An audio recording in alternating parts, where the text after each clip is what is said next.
गती मत्सर्वस पदांभोधो राधा मदन मोहन राधा मदन मोहन राधा मदन मोहन. हरे कृष्ण. आलेल्या सगळं भाई भक्तांचं हार्दिक स्वागत आहे. कैलासवासी अभिषेक नंदकिशोर शिंदे यांच्या स्मरणार्थ आपण श्रीमद भागवताचं आयोजन केलेलं आहे. तर हे भागवत कथा आपल्याला कथेमध्ये विशेष करून आपल्याला ज्ञान, वैराग्य आणि भक्ती ह्या गोष्टीचं संयोग करत आहे.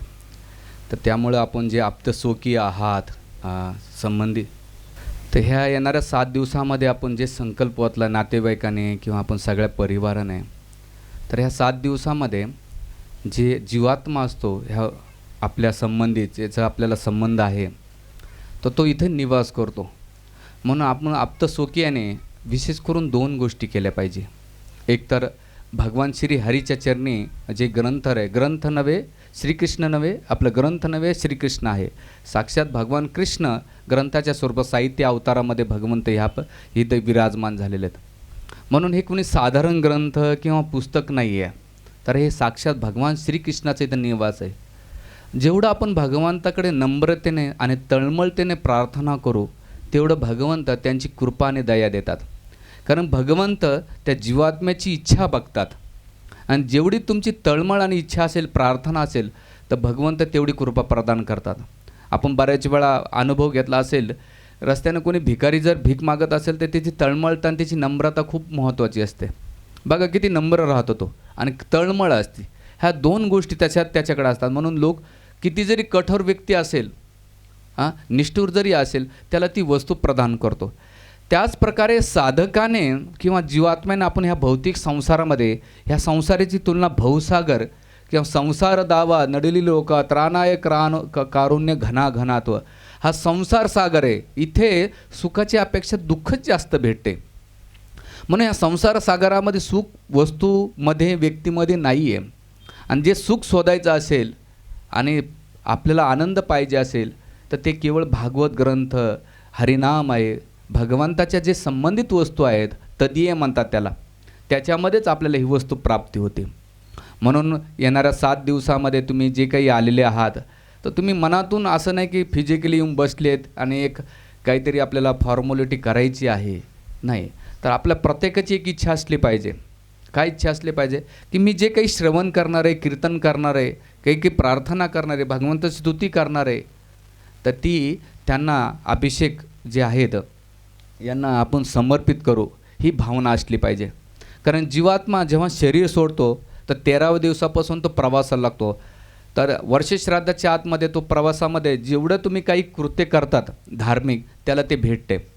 म्हणून ह्या वर्षभरात ठीक आहे, रक्ताचं नातं असल्यामुळं सांगणं सोपं आहे आणि ऐकणं बी सोपं आहे, पण जेव्हा आपल्या जीवनात बिततं ते खूप कठीण जाते त्या कठीण संभाळात. तर अशा वेळेस आपण शोक न करता, जेव्हा तुम्ही शोक करता आणि त्याच्या प्रवासामध्ये बाधा बनू नका. तुम्ही काय करा, जे काही असेल तर त्याला ते धन किंवा आहुती संकल्प ओतला पाहिजे. जेव्हा मी वर्षश्राद्धाच्या प्रवचनाला किंवा भागवत कथेला जातो, लोक प्रश्न करतात, महाराज मी जेवलो तर त्याचं पोट भरतं कसं, इथं काही जरी दिलं तर त्याला भेटतं कसं. चांगला प्रश्न विचारला आणि विचारलंच पाहिजे. मी त्याला एकच म्हटलं, तुझ्याकडे मोबाईल आहे का? म्हणलं आहे ना माझ्याकडे. मोबाईल काढ आणि माझं फोनपे आहे, त्याच्यावर तू 10,000 रुपये पाठवून दे, भेटतात का नाही ते बघू आपण. एक साधारण कृती केली तर ते पैसे भेटतात. तसंच धार्मिक क्रिया हे आपल्या भौतिक बुद्धीनं न समजता त्याला आध्यात्मिक उच्च चेतना असेल तर ते आपल्याला समजू शकेल, अन्यथा नाही समजू. म्हणून धार्मिक क्रियामध्ये 2 गोष्टी असणं खूप महत्त्वाच्याच आहे. एक म्हणजे तुमची श्रद्धा आणि दुसरा तुमचा विश्वास. सगळ्यांचे मोबाईल सायलेंट किंवा स्विच करून ठेवा, ठीक आहे. आणि पुढे माऊली पुढे येऊन बसा, घाबरू नका, पुढे या थोडंसं. तर कथेमध्ये सगळ्यात महत्त्वाचं, कलियुगामध्ये किती दुर्भाग्य बघा की म्हातारीच माणसं कथेमध्ये बसतात, यंग जनरेशन बसत नाही. किती दुर्भाग्य. म्हणून कधी कधी भगवंताला नाही का ताजे फुलं खूप आवडतात, पण हरकत नाही, जे बसले ते श्रोता. बहुनाम जन्म म्हणते ज्ञानवाम प्रपदे वासुदेव सर्वमिती सहमात्मा सुदुर्लभ. खूप जन्म बहुनाम जन्म म्हणते ज्ञानवाम प्रपदे, ज्ञान भेटलंय.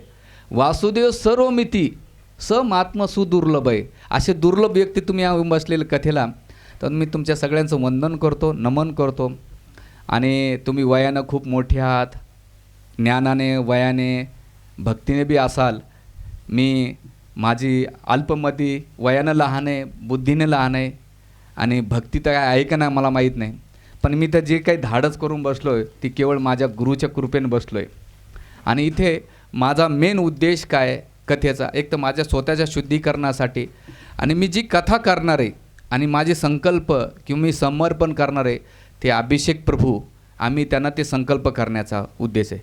त्या दोघांच्या याच्यामध्ये तुम्हाला त्याचा फायदा झाला तर खूपच फायदा.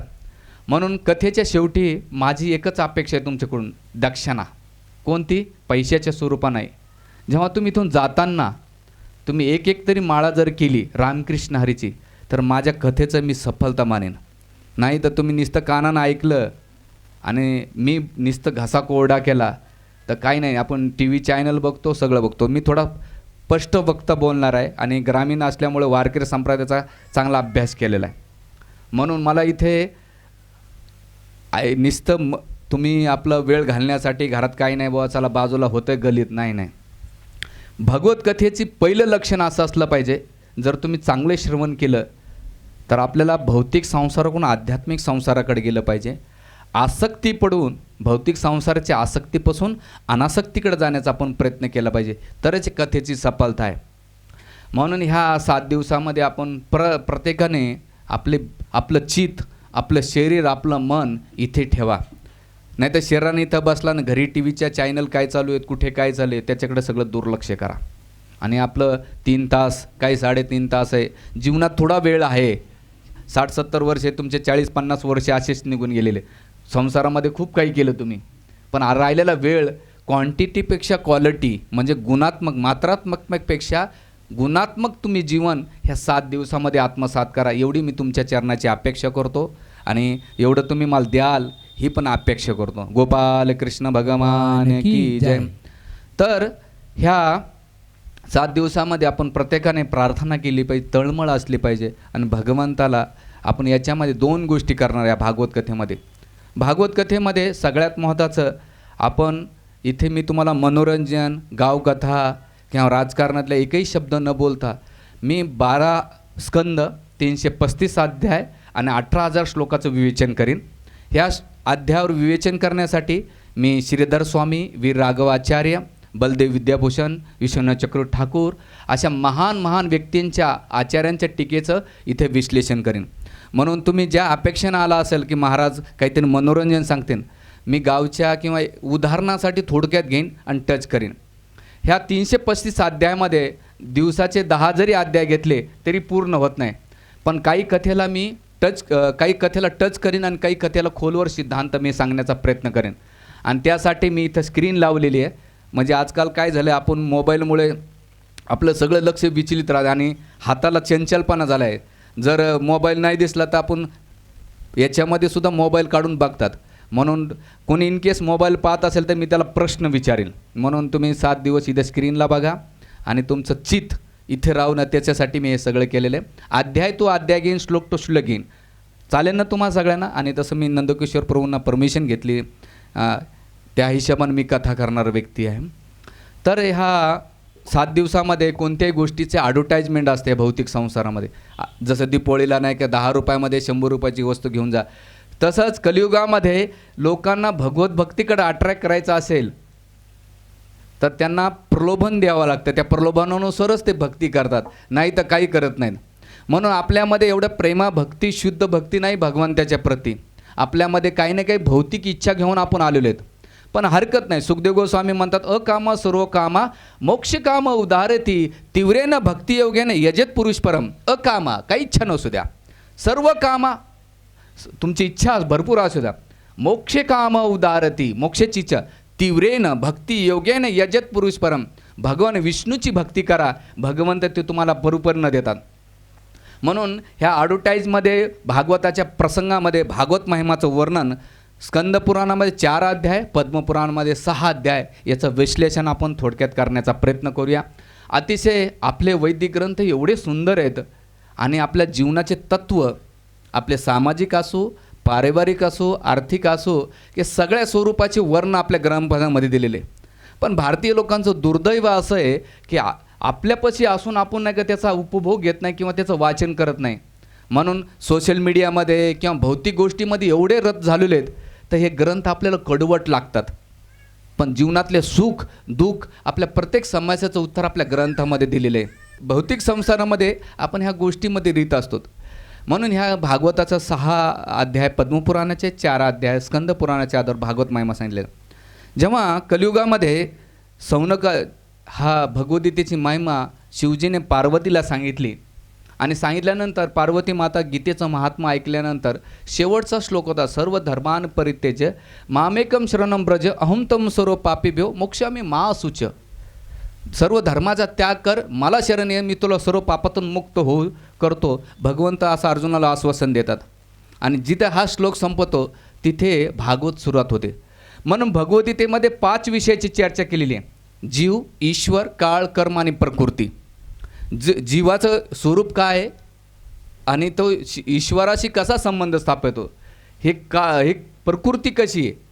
तर भगवंत दुःखाला मग आशा मी इथं सुख नाही तर दुःखाचा आगार असल्यामुळे ही प्रकृती दुःखमय. काळ कसा इफेक्ट करतो, इच्छा नसताना आपण वार्धक्याकडे जातो. आणि कर्म, आपण कोणते कर्म करतो, ह्या 5 विषयाचा चर्चा केल्यानंतर जेव्हा पार्वती मातेने गीतेचं महात्मा ऐकलं आणि हा श्लोक वर्णन केल्यानंतर शिवजीला म्हणतात की मला तुम्ही भक्तीचं तर महत्त्व सांगितलं, पण ती भक्ती व्यावहारिकपणे कसं करायचं, त्याचं उदाहरण काय आहे. मग त्यावेळेस म्हणतात, हे सती, हे पार्वती, की तू अतिशय सुंदर प्रश्न विचारलेला आहे. शिवजी म्हणतात पार्वती की हाच प्रश्न सौनकादी ऋषीला सूत गोस्वामीने विचारला. सौनकादी ऋषीने सूत गोस्वामीला प्रश्न विचारला. काय प्रश्न विचारला की हे ऋषीवर, की ह्या कलियुगामध्ये जीवाच्या उद्धाराचं साधन काय आणि भक्ती कशी करायचं त्याचं वर्णन करतात. आणि मग हा संवाद शिव आणि पार्वतीतला पद्मपुराणामध्ये हा वर्णन केले. आणि त्यावेळेस सूत गोस्वामी प्रश्न विचारतात, आपलं सौनकादी ऋषी प्रश्न विचारतात की म्हणतात, कलियुगामध्ये सगळे पापी, दुराचारी, कपटी, कटू भाषा बोलणारे, अल्पायुषी, आळशी, मंदभागी असे लोक आहेत, यांच्या उद्धाराचं साधन काय, यांना कसं हे केलं पाहिजे. तर त्यावेळेस सौनक म्हटले की हे ऋषीवर, आता आपण नाही का भागवत महिमाचं वर्णन करूया. तर त्या प्रश्नाला उत्तर धरून सूत गोस्वामींनी चर्चा केल्यानंतर म्हटले की ह्याच प्रश्नाच्या संदर्भात कलियुगामध्ये राजा परीक्षितला सुखदेव गोस्वामी कथा सांगत होते आणि त्यामध्ये हे प्रश्न विचारले गेले होते. जेव्हा सुखदेव गोस्वामी कथा करण्यासाठी जात होते त्यावेळेस सगळे देवी देवता, इंद्र, चंद्र, सूर्य रस्त्यात आले आणि म्हणले, सुखदेव गोस्वामी तुम्ही कथा करण्यासाठी जातात कोणाकडे, राजा परीक्षितकडे, पण आम्ही परीक्षित राजासाठी अमृताचा कलश आणलेला आहे. हे कलश तुम्ही काय करा, राजा परीक्षितला द्या आणि त्या बदल्यामध्ये आम्हाला तुम्ही काय करा, कथा करा. त्यावेळेस सुखदेव गोस्वामी म्हणतात, अरे देवतांनो, सुरांनो, ही कथा कोणासाठी आहे, जे भगवत भक्त आहेत, ज्यांना भगवंताच्या प्रती प्रेम आहे, त्यांच्यासाठी ही कथा आहे. म्हणून श्रीमद भागवती सुरानाम दुर्लभ. काय, श्रीमती भागवती कथा सुरानाम दुर्लभम, देवतांसाठी सुद्धा दुर्लभ ही श्रीमद भागवत कथा आहे. कशी दुर्लभ आहे, कारण देवतामध्ये कर्म मिश्रित, ज्ञान मिश्रित आणि भोग ऐश्वर्याचा लुप्त असल्यामुळं भागवत कथा त्यांना नाही दिलेली. तसंच भागवत कथा समजायची असेल आपल्याला तर आपल्यामध्ये ज्ञानाचं नाही का, भौतिक जगाच्या ज्ञानाचा अहंकार नसला पाहिजे. दुसरं कर्म मिश्रित, कर्माची आसक्ता किंवा सकाम कर्म नसलं पाहिजे. आणि सगळ्यात महत्त्वाचं भोग भावनाची, भोग असेल, भोग करण्याची इच्छा असेल, इंद्रियतृप्ती करायची असेल तर श्रीमद भागवत कधीच कळणार नाही. म्हणून आपण वर्षानुवर्षे श्रीमद भागवत कथा करणाऱ्या किंवा ऐकणाऱ्या का बरं त्यांना ते प्रभाव पडत नाही भागवत कथेचा, कारण भौतिक जगाचं आवरण एवढं प्रभावित आहे, त्याला प्रशात्मिक आवरणिका शक्ती म्हटल्या जाते. कसं, जसं ज्याप्रमाणे आरसा असतो त्या आरशावर धूळ असेल आणि तुम्ही तिथं प्रतिबिंब पाहण्याचा प्रयत्न करणार तर तुम्हाला ते प्रतिबिंब दिसणार नाही, कारण का, त्या धुळीमुळं. त्याच प्रकारे आपल्या हृदयामध्ये आणि आपल्या चेतनेमध्ये भौतिक संसाराच्या काम, क्रोध, लोभाची एवढी धूळ साचलेली आहे. त्यामुळे भगवंताचे ज्ञान, भगवंतीची भक्ती आपल्यामध्ये आत्मसात होत नाही किंवा ते जे ज्ञान आले ते प्रतिबिंब किंवा रिफ्लेक्शन होऊन जाते. होतं का नाही? आपण कथा ऐकतो पण काही कळत नाही बऱ्याच वेळा, वरतून जातात. कारण ते आपलं चित्त मलिन असल्यामुळे, आपलं हृदय इसे वासनांचे असल्यामुळे ती ज्ञान आपल्याला, ती भक्ती आत्मसात होत नाही. जसं एखाद्या मडक्यामध्ये काही घालायचं असेल, त्या मडक्यामध्ये रेती असेल आणि तूप घालण्याचा प्रयत्न करणार तर तुम्हाला ती नाही ठेवता येणार. पहिले तुम्हाला ते मटकं साफ करावं लागणार आणि मटकं साफ केलं तर तुम्हाला ती तूप घालता येते. त्याच प्रकारे आपलं हृदय त्या मटक्याप्रमाणे त्याच्यामध्ये अनर्थाचे खडे भरलेले आहेत आणि ते अनर्थाचे खडे जेव्हा निघतेन तेव्हाच भगवंताचं ज्ञान, भगवंताचं स्वरूप. म्हणून ह्या 4 दिवसामध्ये आपण 4 विषयांची चर्चा करणार आहोत. भगवंताचे नाम, भगवंताचं रूप, भगवंताचे गुण आणि भगवंताची लीला. ह्या 4 विषयावरच श्रीमद भागवत आहे. भगवंताचं नाम किती सुंदर आहे, भगवंताचं रूप, भगवंताचं गुण, भगवंताचे 64 गुण आहेत आणि भगवंताच्या लीला. ह्या 4 विषयावर आपण चर्चा करणार आहोत. म्हणून सूत गोस्वामीने जेव्हा प्रश्न विचारला की अरे देवतांना भोग ऐश्वर्य असल्यामुळे आम्ही ते ज्ञान देत नाही, आणि मग केल्यानंतर सुखदेव गोस्वामी निघत असताना त्यावेळेस श्रीमद भागवत ही कथा सुखदेव गोस्वामीने राजा परीक्षेत सांगितली. जेव्हा ही कथा सुखदेव गोस्वामी नकार दिला देवतांना, तर ब्रह्माजी तुलना करू लागले. काय तुलना करू लागले की जगामध्ये एक साईडला जर तराजू मोपलं मनाचं, तर एक साईडला सगळे जर पुराण ठेवले आणि एक साईडला श्रीमद भागवतम ठेवलं तरी त्याची तुलना होऊ शकत नाही. कारण का? श्रीमद भागवतामध्ये धर्म, अर्थ, काम आणि मोक्ष हे दिलं नाही. धर्म, अर्थ, काम, मोक्ष जे आहे ते महाभारतामध्ये वर्णन आहे आणि आपल्या वेदांमध्ये 99% हे कर्मकांड आणि भौतिक भोगाचे वर्णन आपल्या वेदांमध्ये केलेले. म्हणून भागवतम जे ग्रंथ आहे ते पंचम पुरुषार्थ, प्रेमपुमान, भगवंताच्या प्रती प्रेम कसं विकसित केलं पाहिजे, भगवंताला समजलं पाहिजे की भगवंत तुम्ही माझे आहात आणि मी तुमचा कसा आहे, हे संबंध भागवतामध्ये वर्णन केलेले. आणि जेव्हा पार्वतीनं प्रश्न विचारला, काय प्रश्न विचारला की भगवंताला कशी भक्ती करायची, त्याचं वर्णन भागवतामध्ये एक सुंदर प्रसंगातून केलेलं आहे. कसं प्रत्येक भक्ताने भगवंताच्या प्रती कशी समर्पण केलेले, शरणागती कशी दिलेली, आपलं सर्वस्व अर्पण केलेलं आहे, तेव्हा भगवंत त्यांच्यासमोर प्रगट झालेले आहेत. आपल्यासमोर भगवंत का प्रगट होत नाही? त्याचं कारण काय? कारण आपण शरीराने आणि मनानं भगवंताला कधी समर्पित होत नाहीत. कारण आपण शरीराने मंदिरात जातो, मन वाचा काय भगवंताला आपण जे काही प्रार्थना म्हणतो नाही ठेवत. खरंच समर्पित आहोत का भगवंताला? का बरं भगवंत आपल्यासमोर होत नाही? भगवंत होतात, पण आपलं समर्पण भावना असली पाहिजे, साधना असली पाहिजे, सेवा असली पाहिजे, सत्संग असला पाहिजे, साधूचा संघ असला पाहिजे आणि त्यानंतर समर्पण असलं पाहिजे. जेव्हा ह्या 4 गोष्टी जर असेल तर समर्पण भेटते. म्हणून भगवंत भेटतात. करणाराला जे सोपं आहे, भगवत भक्ती खूप सोपी आहे. कोणासाठी? जो करणारा आहे त्याच्यासाठी, आणि जो न करणारा आहे त्यासाठी ती अवघड आहे. तर त्यासाठी ह्या ठिकाणी जे वर्णन केलेलं आहे की एक साईडला तराजू माफ केला आणि मग केल्यानंतर ते म्हणतात भागवताची महिमा काय सांगू. आणि सांगत असताना त्यावेळेस हे जो वर्णन चालवत असताना तिथे, आता मी कथेला खूप डिटेल्समध्ये मी शिक्षा घेत नाही, पण प्रयत्न करतो कारण हा विषय खूप गहन आहे. तर त्यानुसार इथे हे केल्यानंतर, वर्णन केल्यानंतर पुढे सूत गोस्वामी वर्णन करतात की हीच प्रसंग, भागवताचा प्रसंग जेव्हा कसं महिमा आहे. सौनकादी ऋषीने प्रश्न केला की ब्रह्माजीनं तर सांगितलं ठीक आहे, पण याचं वर्णन काय? तर एक दिवस नारद मुनी तळमळतीने आणि घाई गडबडीने बद्रिका आश्रममध्ये जात होते. आणि बद्रिका आश्रममध्ये जात असताना त्यावेळेस त्यांची अवस्था अतिशय विचलित होते. ज्याप्रमाणे एखादी आईचं जर मुलगा हरवलं तर तिची तळमळ तशी होते, त्याच प्रकारे नारद मुनींची अवस्था झाली. आणि मग सौनक आपलं चतुर्सकुमार प्रश्न विचारतात की हे नारद मुनी, ज्याप्रमाणे जे धनी व्यक्ती असतो त्याचं धन हरपल्यानंतर त्याची जी अवस्था होते तीच अवस्था तुमच्याकडे झालेली आहे. साधू हा कधी चिंतित नसतो, पण तुम्ही साधू असून चिंतित का होते?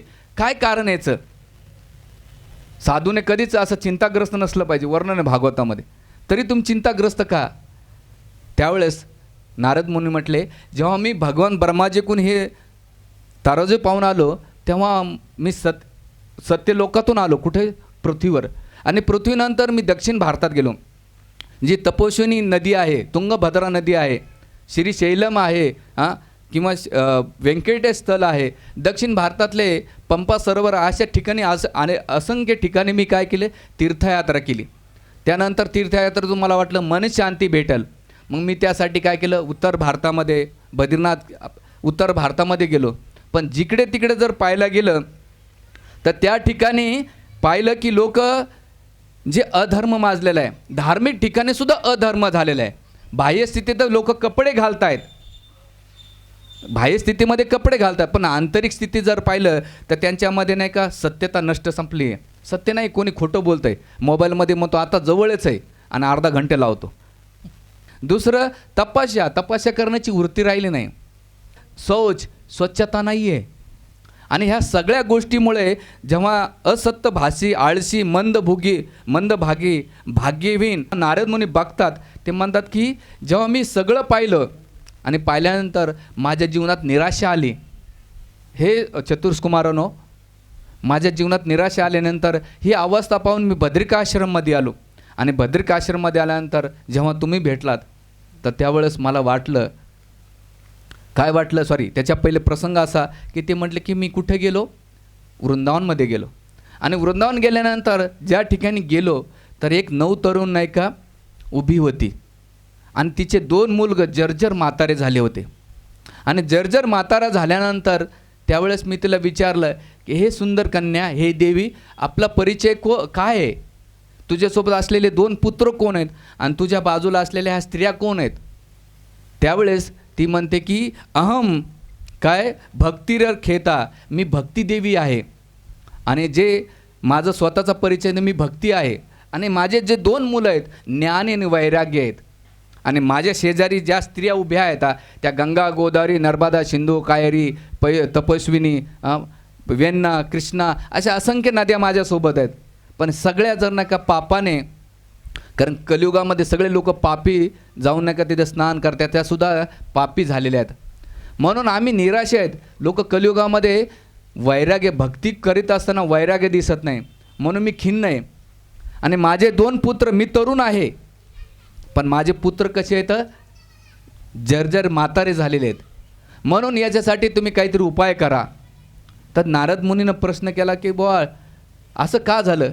ते म्हणजे मला बी सांगता येणार नाही. तर त्यावेळेस नारद मुनी वेदांत सूत्र, ब्रह्मसूत्र, न्याय सूत्र, तर्कशास्त्र, 108 उपनिषद, त्याच्यानंतर 18 पुराण, भगवद्गीता याचं विवेचन करू आले. पण भक्तीचे 2 पुत्र थोडे उठायचे बसायचे, पण त्यांची चेतना काही विकसित झाली नाही.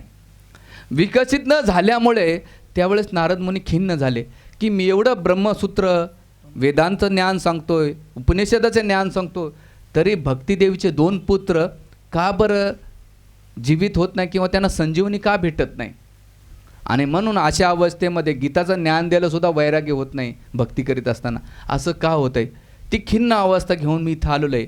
म्हणून हे कुमारांनो, माझ्या प्रश्नाचं उत्तर द्या, याच्यातून मी कसं मुक्त होऊ शकेल. आणि मग त्यावेळेस चतुर्सकुमार म्हणतात की हे नारद मुनी, तुम्ही साक्षात भगवंताचे नाम अवतार रूप आहे, प्रचार करणारं रूप आहे. आणि तुमच्यासारख्या व्यक्तीनं भ्रमित झालं तर आम्ही कसं करायचं.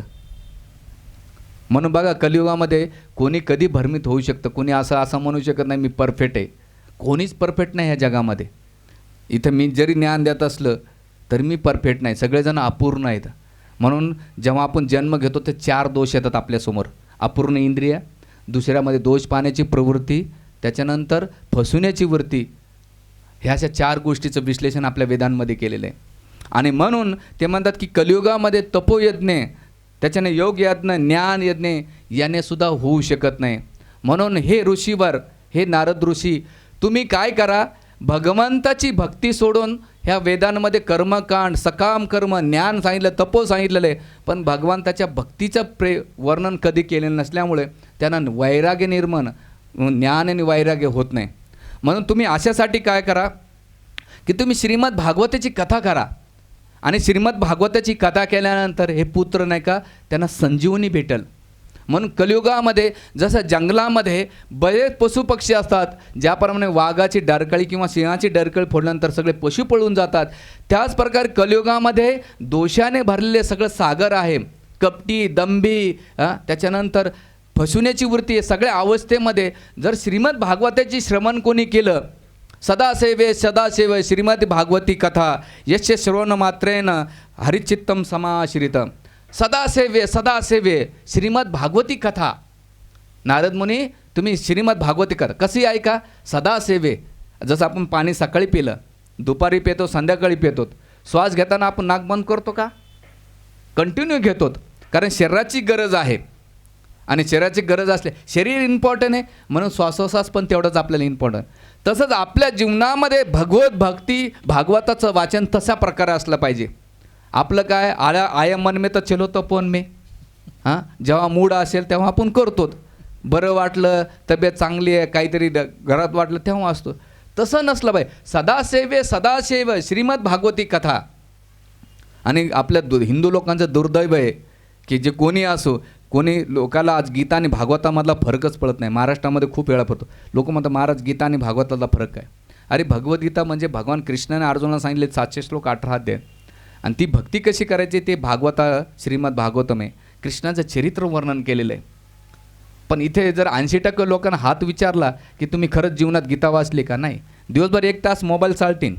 तर काय सदासेवे सदासेव श्रीमद भागवती कथा काय होईन? हे सेवन केल्यानंतर काय होय? यश्य श्रवण मात्रेनं, केवळ श्रवण केलं, नुसतं ऐकलं, हरिचित्ता समाश्रित.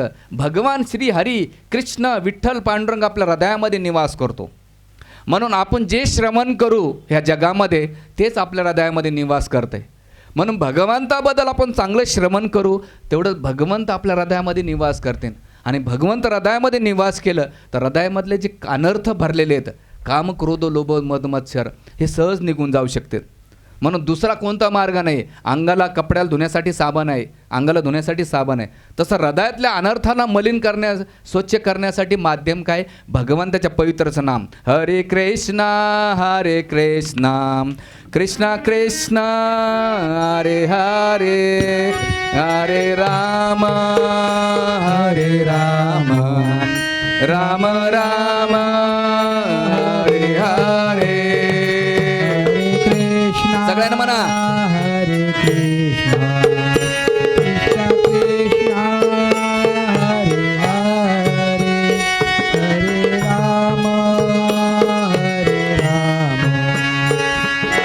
राम हरे हरे.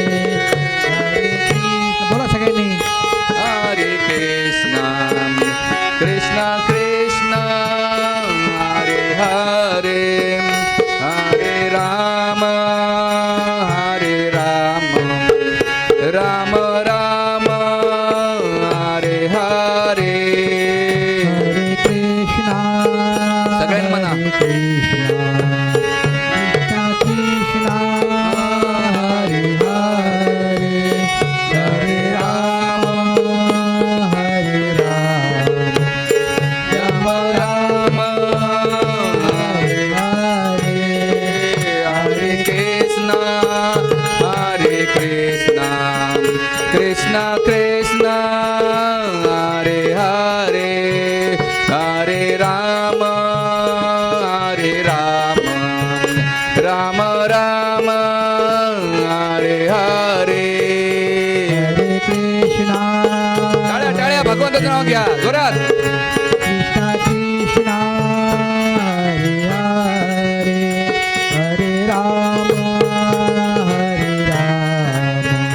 राम राम हरे हरे. हरे कृष्णा कृष्णा कृष्णा हरे हरे, हरे राम राम राम हरे हरे. हरे कृष्णा कृष्णा कृष्णा हरे हरे, हरे राम राम हरे हरे. गोपाल कृष्ण भगवान की जय. भगवंताचं नाव कोणाच्या मुखातून येत नाही माहिती आहे का?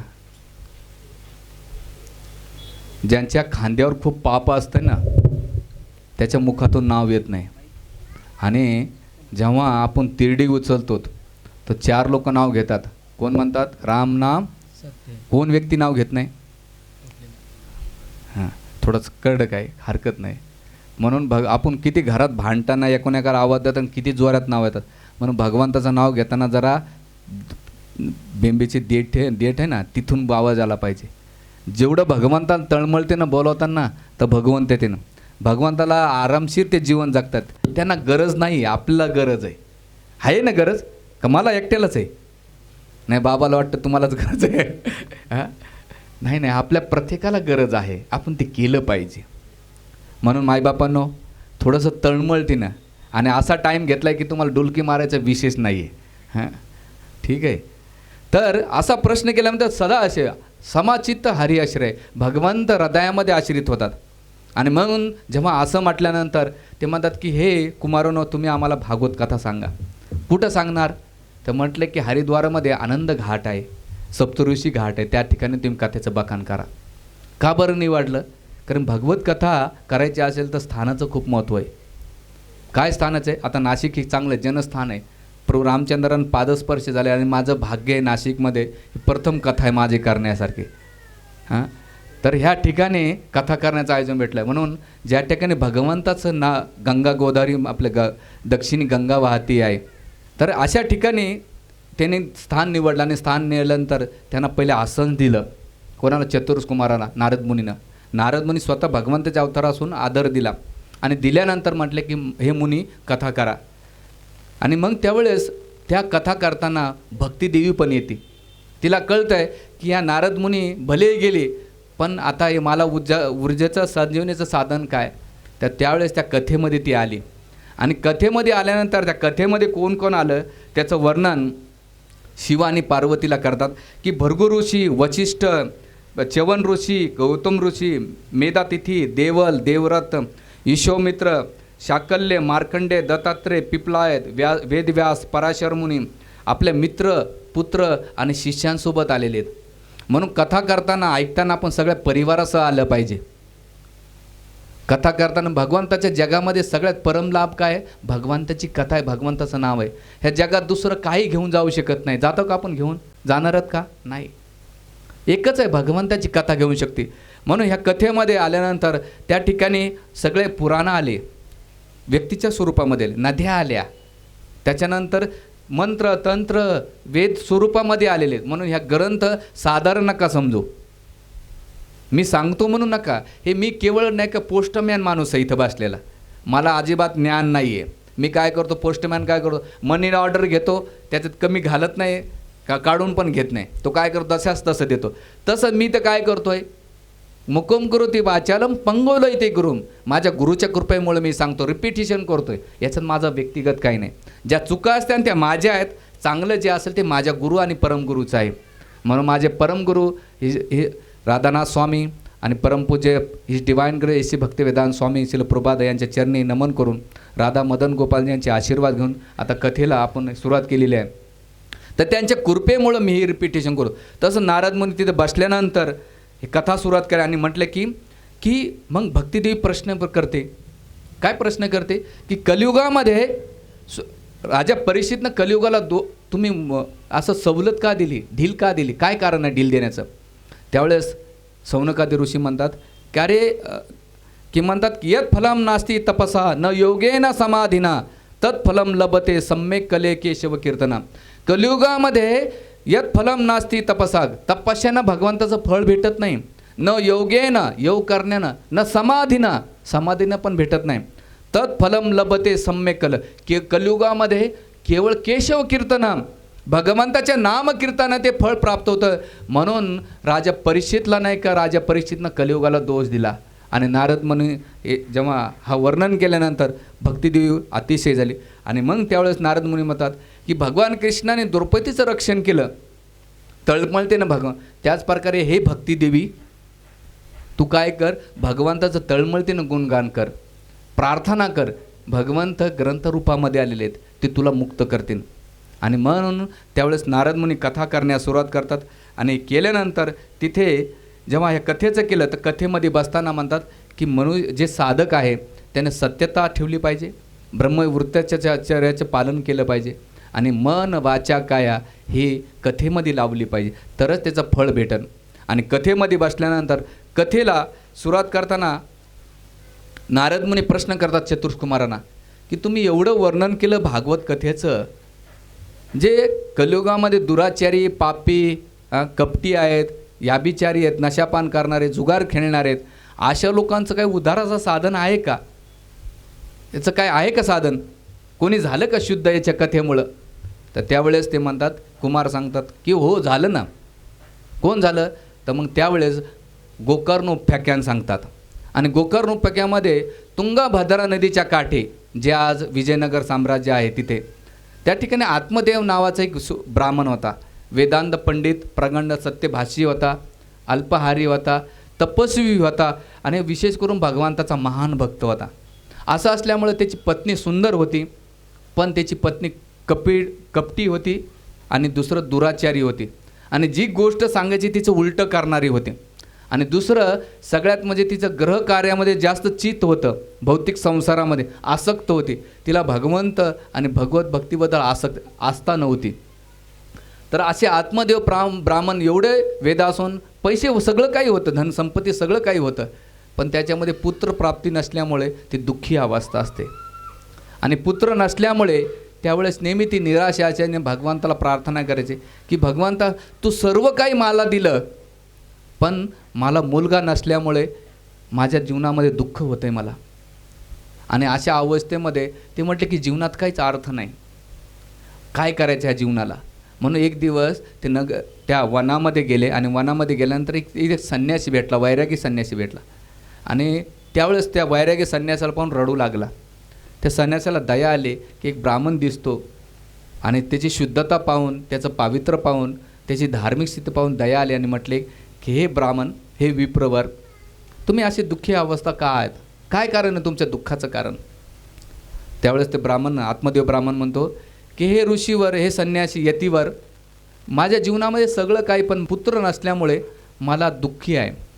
त्यावेळेस संन्यासी म्हणतो, अरे तुझ्या 7 जन्मामध्ये मागे आणि पुढे पुत्र लाभ नसल्यामुळे तू कशाची चिंता करतोस?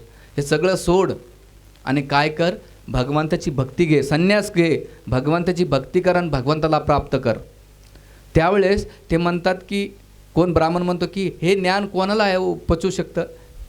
की ज्यांना नाही का सगळं झालं त्यांना पचू शकते, पण माझ्या जीवनामध्ये ज्ञानाचा मला प्रभाव पडत नाही.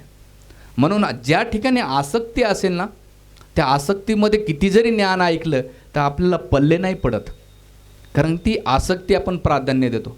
म्हणून जीवनात एक ध्यानात ठेवा मायबापानं, सगळंच काही समतोल असेल असं नाही जीवनामध्ये. कारण जीवनामध्ये एक ध्यानात ठेवायचं, प्रत्येक गोष्टी आपल्या मनासारखं होईल असं नाही आहे. भगवंताची प्रकृती तुम्हाला कमी न जास्त कधी ना कधी काही देणार आहे.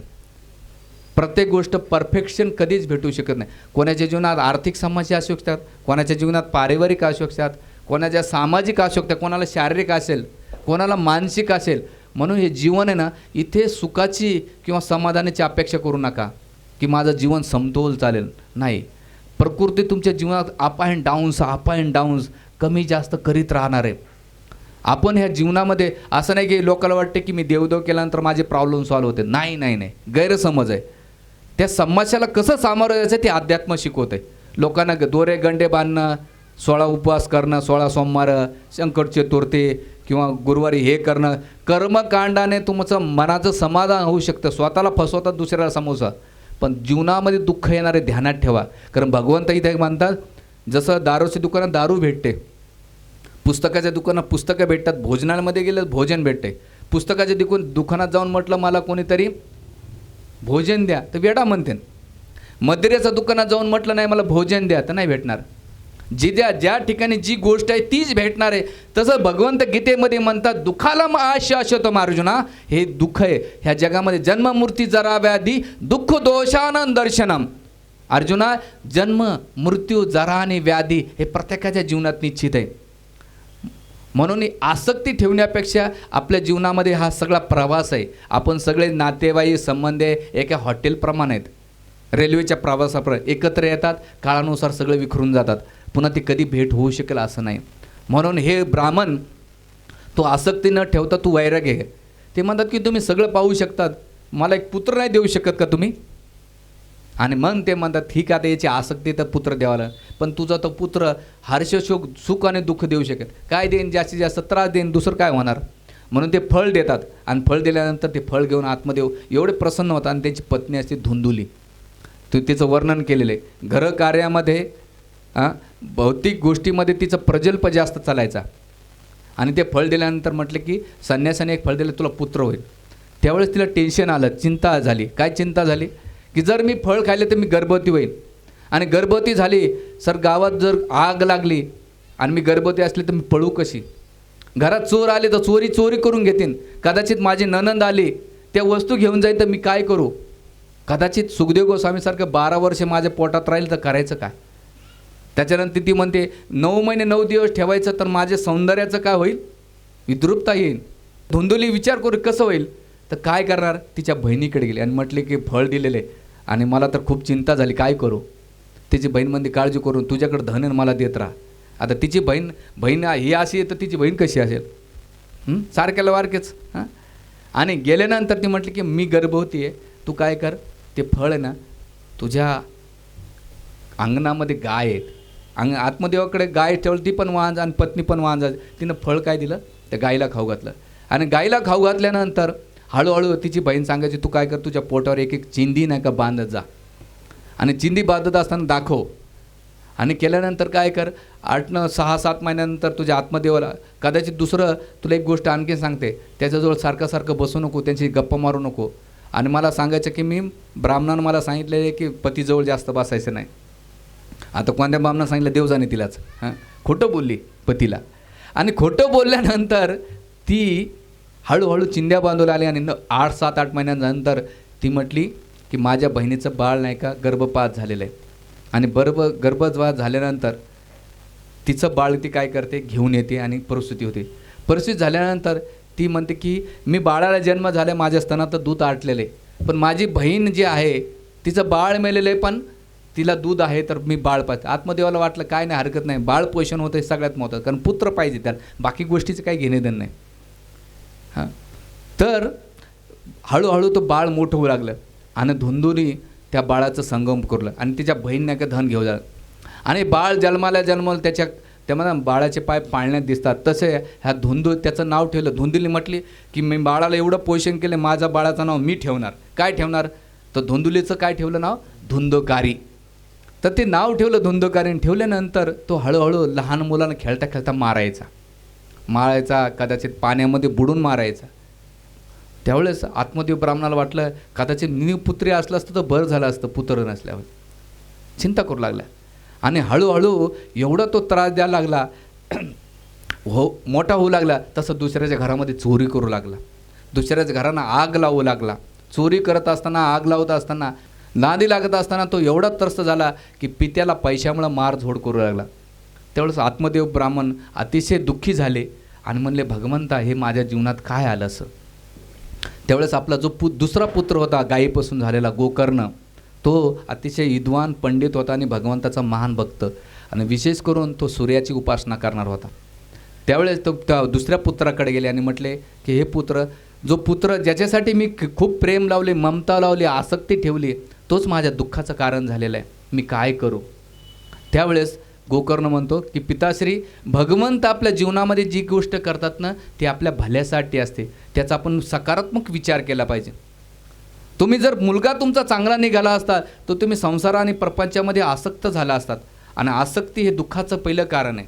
आसक्तीमुळं भय होतं आहे, कारण त्याची नेहमी आपण आसक्तीमुळं चिंता करतो आणि चिंतेमुळं भय वाटते आणि भयामुळं दुःख भेटत राहते. म्हणून मायबापानं इथं पहिली शिक्षा आपल्याला शिकण्यासारखं आहे की जास्त कोण्या व्यक्ती आणि वस्तूमध्ये आसक्ती ठेवू नका. जेवढं आसक्त ठेवतान तेवढंच तुमच्या नाही का चिंतेचं कारण असणार आहे आणि त्या चिंतेमुळं भय करणार आहे, भयामुळं दुःख भेटणार आहे. म्हणून आसक्ती काय, हळूहळू सोडत चला. जसं नारळ असतं ना, नारळ सुकलं असतं, ओलं असतं, तेव्हा ते नारळ खूप कठोर असतं, त्याला खिसणीनं काढावं लागतं, उलटणीनं काढावं लागतं, तेव्हा ते निघतं. पण जसं जसं सुकत जात आहे ना ते करवंटीला सोडत जात आहे. त्याच प्रकारे व्यक्तीने जेव्हा इंद्रिय ताकद आहे तोपर्यंत संसाराला आसक्त ठेवा, हरकत नाही. पण जसं जसं आपलं वय 30, 40, 45 चाललं आहे, जसं नारळ करवंटीला सोडलं जात आहे तसं आपण संसाराला सोडलं पाहिजे. आणि बघा तुम्ही, शेवटी सुकल्या नारळ काय होतं, खोबळा होतं आहे, फोडल्यानंतर हळूहळू तसंच आपण संसाराला सोडलं पाहिजे. त्यामुळे ते आनंद भेटतो. आपण जर प्रेमानं नाही सोडलं या संसारामध्ये तर प्रकृती आपल्याला फोर्सफुली सोडायला लावते, बळजबरी सोडायला लावते. सोडते का नाही? आणि तुम्ही किती प्रयत्न करा, गाडीचं, घोड्याचं, पैसा, नाणं, जे काही करायचं करा, आसक्ती भयंकर राहते. आसक्तीचं वर्णन करीन मी. आणि म्हणून ते त्यावेळेस म्हटलं की गोकर्णाने उपाख्यान केलं आणि उपदेश केल्यानंतर म्हटलं तुम्ही आताच्या आता हे सगळं सोडा आणि मनात जा आणि भगवंताची भक्ती करा. आणि म्हणून वडील निघून गेल्यानंतर हा जो धुंदुकारी होता, धुंदिलेला नाही का, खूप वेदना देऊ लागला, मारू लागला, झोडू लागला पैशासाठी, तिचा छेळ करू लागला. तिच्या वैतागापायी तिने त्याच्या पटांगणामध्ये, अंगणामध्ये काय केलं, त्याच विहिरीमध्ये आत्महत्या केली.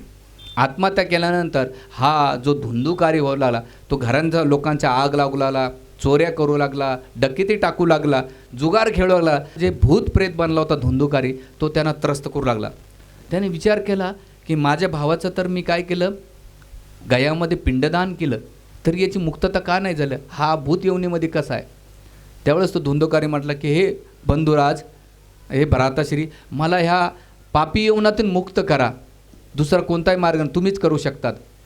त्यावेळेस हा जो गोकर्ण होता तो भगवंताचा भक्त असल्यामुळे त्याने ब्राह्मणाला बोलवलं आणि म्हटलं की मी गया बऱ्याच तीर्थ ठिकाणी याचं पिंडदान केलं, मुक्तता झालं नाही, मी याची मुक्तता कशा प्रकारे करू शकू, मला याचं वर्णन करा.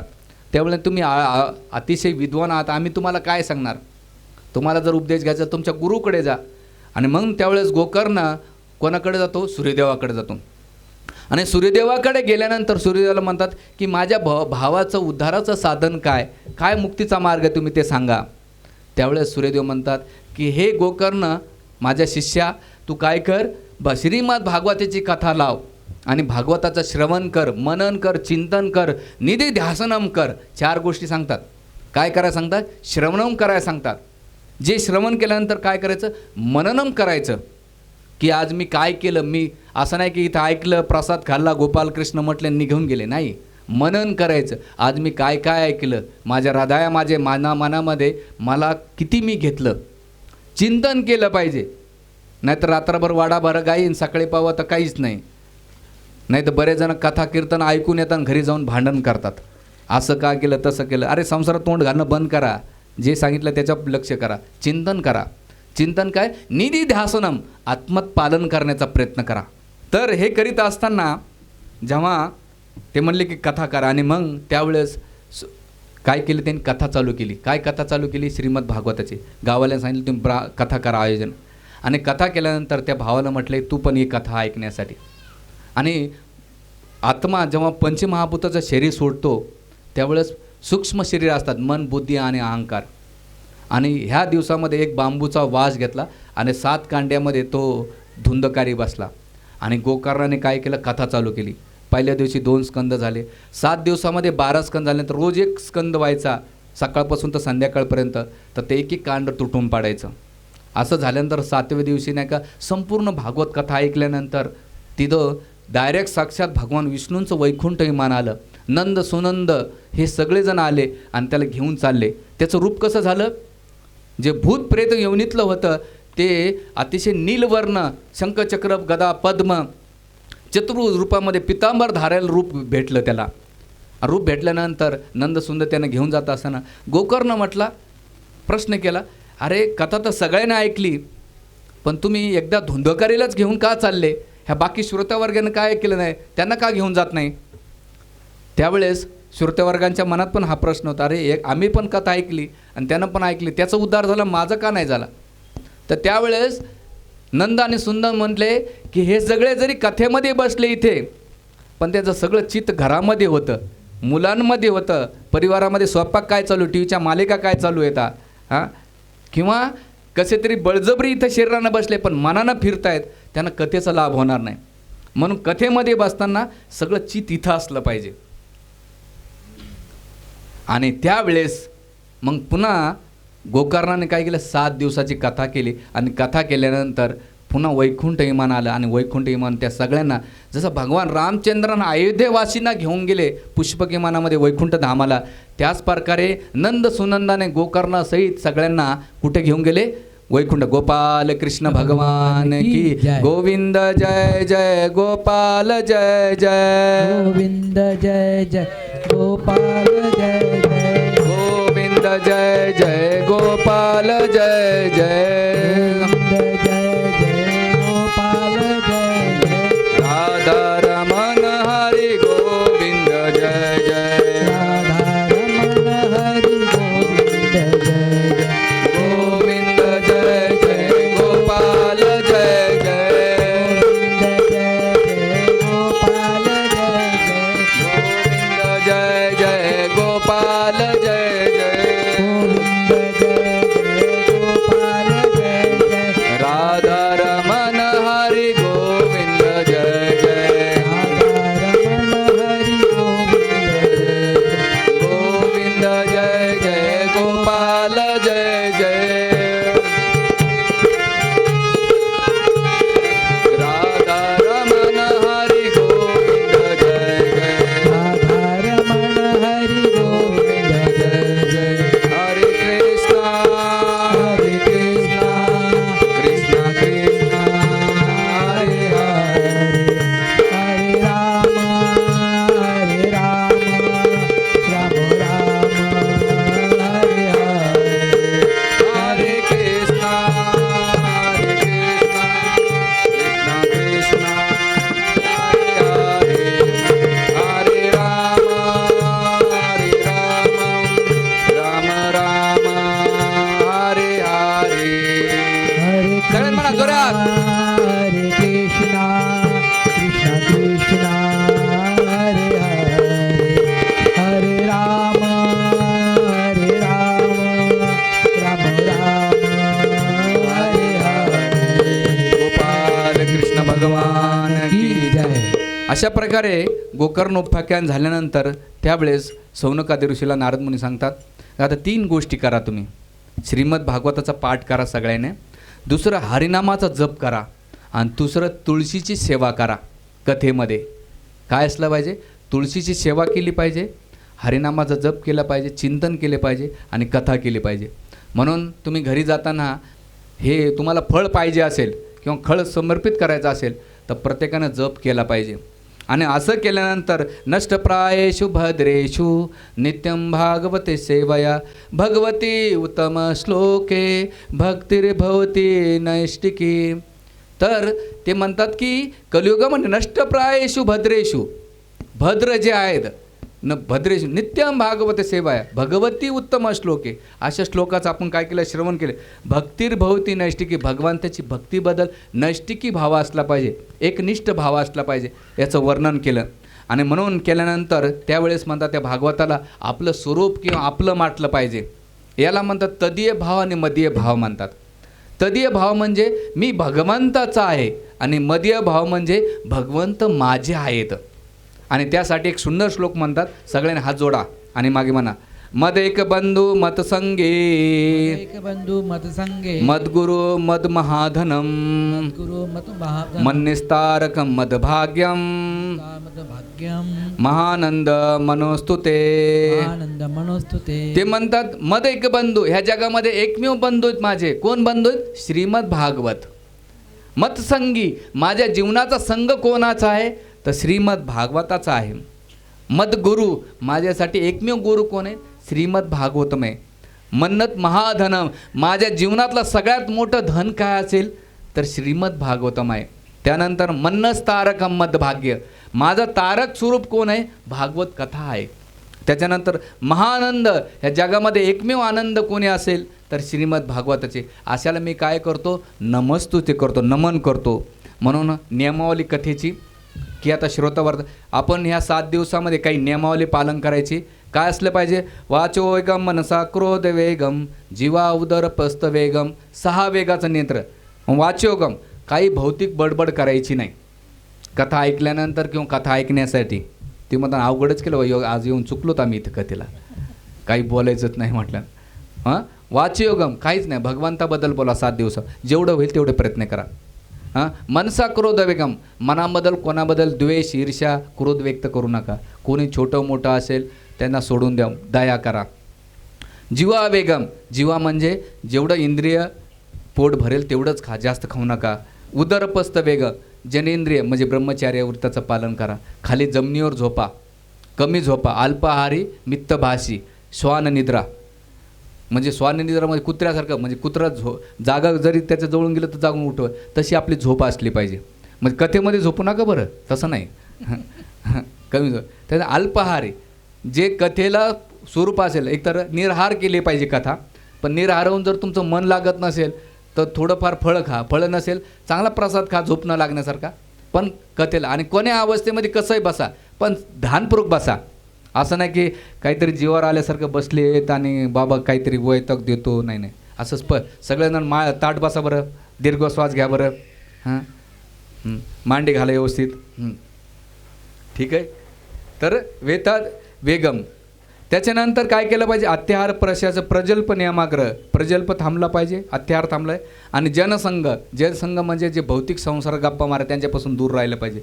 आणि 3 गोष्टी केल्या पाहिजे कथेमध्ये, उत्साहात निश्चय धैर्यात. उत्साह ठेवा, कथा ऐकायची, मला भगवंत पाहिजे, मला काय पाहिजे, भगवंत पाहिजे ही भावना, निश्चय काही असो मी ऐकणार, मी प्रयत्न कर. आणि धैर्य ठेवा, काय धैर्य ठेवा की मला भगवंत भेटतील.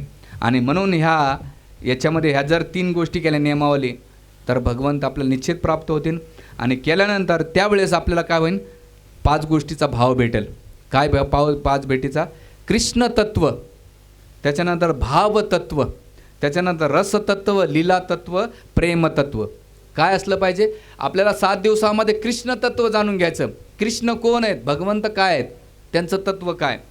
भावतत्व, भाव कसा, भक्ताने भगवंताच्या प्रती भाव कसा असला पाहिजे. कोणाचं सुदामाचं उदाहरण, काय भाव होता त्यांचा, आपला भाव का असला पाहिजे. त्याच्यानंतर रसतत्व, रसतत्व म्हणजे भक्ताने भगवंताची कोण्या रसाशी आदान प्रदान केला. कोणी दास्य रूपामध्ये, कोणी शांत रसामध्ये, कोणी वात्सल्य रसामध्ये, कोणी माधुर्य रसामध्ये. आता थोडे क्लिष्ट जाते रस, कळतात ना रस तुम्हाला, आंब्याचा रस नाही, लिंबू सरबत रस नाही आहे. रस म्हणजे भगवंताचे संबंध, माझा भगवंत पुत्र आहे किंवा माझे भगवंत पती आहेत, भगवंत माझे सखा आहेत, किंवा भगवंताचा दास आहे, ह्या रसाचं स्वादन करायचं. त्याच्यानंतर लीला तत्व, लीलाचं तत्व समजून घ्यायचं. आणि प्रेम तत्व, प्रेम म्हणजे भगवंता ह्या जगामध्ये ज्यांना ज्यांना प्रेम केला त्यांना प्रेमानं मला धोका दिलेला आहे. कारण ह्या जगातलं प्रेम कसं आहे, जोपर्यंत शरीर आहे तोपर्यंत प्रेम आहे, पण ज्या दिवशी प्रेम गेलं ते प्रेम नष्ट होऊन जातं आहे. मग भगवंता तूच एकमेव प्रेमाचं कारण आहे, हे आपण समजून घेतलं पाहिजे. आणि म्हणून ह्या कृष्णतत्व, भावतत्व, रसतत्व, लीलातत्व, प्रेमतत्व आपल्याला समजायचं. आणि आपल्याला कथेचं काय करायचं, अनुवाद नाही करायचा, तर अनुभव घ्यायचा. अनुभव म्हणजे हे व्यक्तिगत जीवनात मला त्याचा अनुभव घ्यायचा. म्हणून कथा ऐकण्यासाठी आपण कसं असलं पाहिजे, पहिलं म्हणजे तीव्र इच्छा असली पाहिजे. गोकर्णासारखी धुंदुकारीनं कसं ऐकली, तीव्रतेनं ऐकली, तसं कथा ऐकण्यानं तीव्रता. रुक्मिणीने कसं कथा ऐकली, ती चोरून ऐकायची भीष्मक देवांच्या राज्यामध्ये, तसा आपला भाव असला पाहिजे. दुसरं क्षमता असली पाहिजे. क्षमता कशी, राजपरी 7 दिवस 7 रात्र खाता न पिता झोपता त्याने कथा ऐकली, आपली क्षमता तशी ठेवा. त्याच्यानंतर सारग्राय असलं पाहिजे, भारग्राय नसलं पाहिजे. कथेमध्ये काय कर्मकांड सकमते नाही, तर सारग्राय असलं पाहिजे. त्यानंतर स्मरणसुप्ती, प्रल्हादासारखं स्मरण केलं पाहिजे. आणि दुसरं 5वं म्हणजे पालन करण्याचा प्रयत्न केला पाहिजे. थोडं जड चाललं आहे का, नाही ना. हां, तर इथे ह्या असलं तर त्यावेळेस मग आता ही भाव असलं, वक्ता आणि श्रोताचं लक्षण सांगतात. काय सांगतात श्रोता आणि वक्त्याचं लक्षण, की बाबा ठीक आहे तुम्ही महाराज आम्हाला सांगितलं, पण तुमचं काय. तर 5 गोष्टी असल्या पाहिजे. भगवतमती अनपेक्षा श्रुतम, दिनेशु अनुकंपयाम, बहुधा बोधा चतुरा, वक्ता समेतो न मुनिबे. हे 6 लक्षणं सांगितलेली आहेत. काय सांगितलेले, त्याचं जो कथा करणारा व्यक्ती आहे त्याची भगवतमती असली पाहिजे. त्याचं नाम, दिव्य नाम, रूप, गुण, लीला याचं स्मरण असले पाहिजे.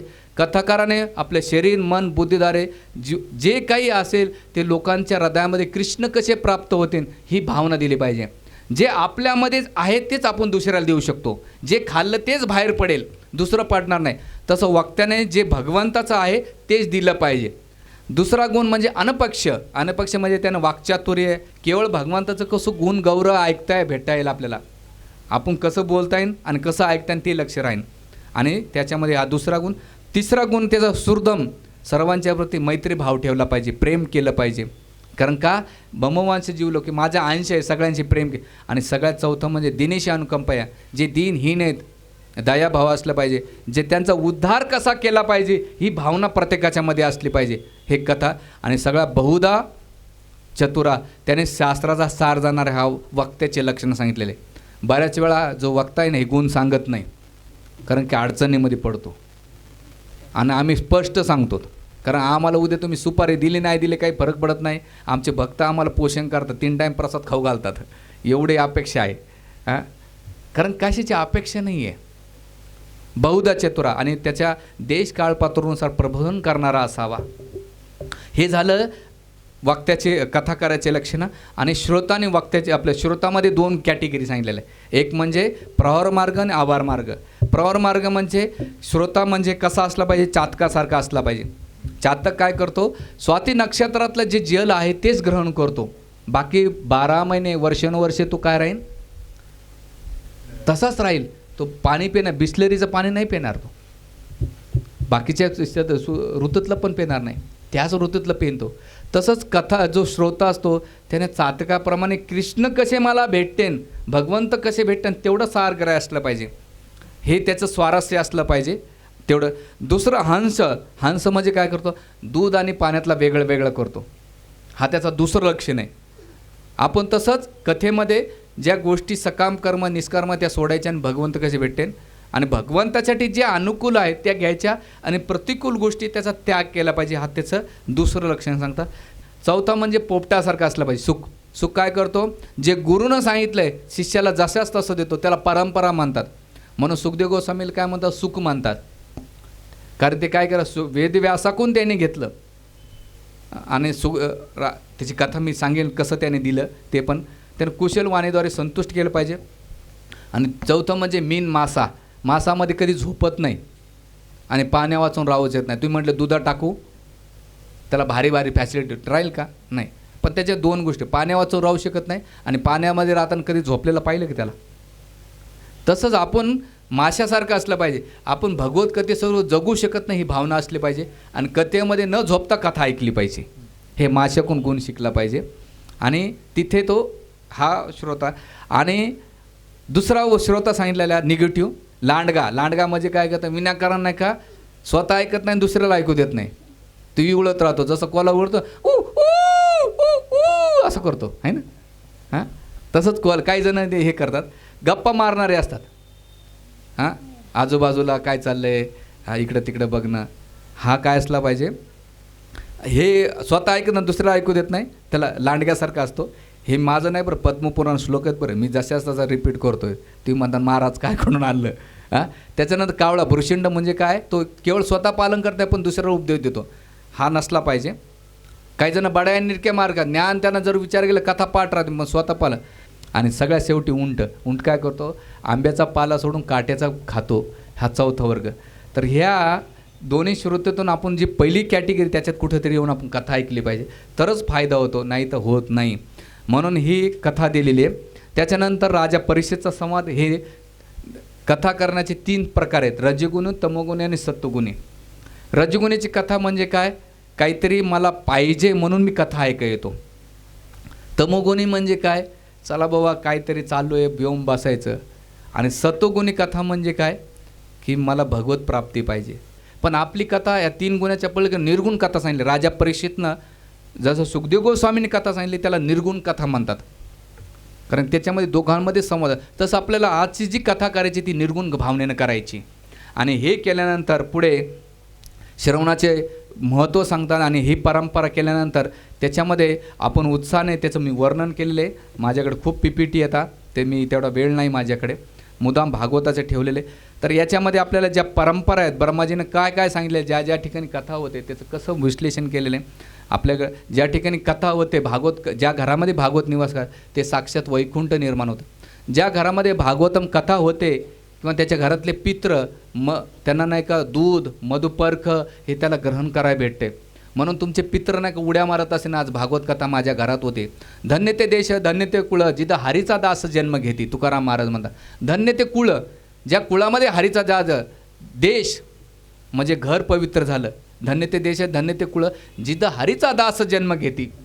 भगवान हरीचे भक्त त्या ठिकाणी असतात, ते पवित्र होतात. म्हणून भागवताची जी माता आहे त्या ठिकाणी यमदूताचा वास नसतो, भूतप्रेतांचा निवास होत नाही. म्हणून घरात भागवताची पूजा केली पाहिजे, अर्चन केलं पाहिजे. नित्यनेमानं 24 तासातून एखादं पान वाचलं पाहिजे. 24 तासातून 10 मिनटं नाही काढू शकत का आपण? काढू शकतो. म्हणून हे आपण वाचन केलं पाहिजे. आणि भागवताची धारा आहे. भगवंताने ते ज्ञान दिलं, ब्रह्माजीला दिलं, ब्रह्माजीने ते नारदाला दिलं. नारदाने ते चतुर्श्लोकी भागवत वेदव्यासानं दिलं. वेदव्यासाने त्यावेळेस श्रुतीधर होते, त्याचं संकलन केलं. आणि मग ते संकलन केल्यानंतर लिखित स्वरूपात सुखदेव गोस्वामी सांगितलं. सुखदेव गोस्वामीने राजा परीक्षितला, आणि त्याच सभेमध्ये सूत गोस्वामी होते. आणि आपण सूत गोस्वामीने ते सौनक आदी ऋषींना सांगितलं. पण त्याच्या पहिली जी कथा होती संकर्षणाने, भगवान संकर्षणाने 4 कुमाराला सांगितलं. 4 कुमारांनी ते सांख्य मुनींना सांगितलं. सांख्य मुनीने ते पराशर मुनीला सांगितलं. आणि पराशर मुनीनं आपल्या पुत्र वेदव्यासांना सांगितलं. आणि वेदव्यासाने पुढे त्याची ब्याज झाली. पुन्हा पराशर मुनींचे आणखीन एक शिष्य होते बृहस्पती, त्याने आपल्या शिष्य उद्धवाला दिलं. उद्धवाने ज्या भगवान कृष्ण जेव्हा स्वधामात गेल्या तर ज्या राण्या होत्या त्या राण्याला भगवताची कथा सांगितली उद्धवाने. त्याला ते पण आहे द्वारकाच्या राण्याने गेलं. पराशर मुनीने मैत्री मुनीने सांगितलं. मैत्री मुनी आणि वेदव्यास हे चांगले मित्र. आणि मैत्री मुनीने ते विदुराला सांगितलं. तर ही धारा आपल्या येणाऱ्या 7 दिवसामध्ये आपण त्या धारा करणार. तर आपण 5 मिनटं संकीर्तन करूया, एखादं भजन घ्या, हे करा. सगळ्यांनी भजनामध्ये जोरदार उत्साह दाखवा आणि हे करा.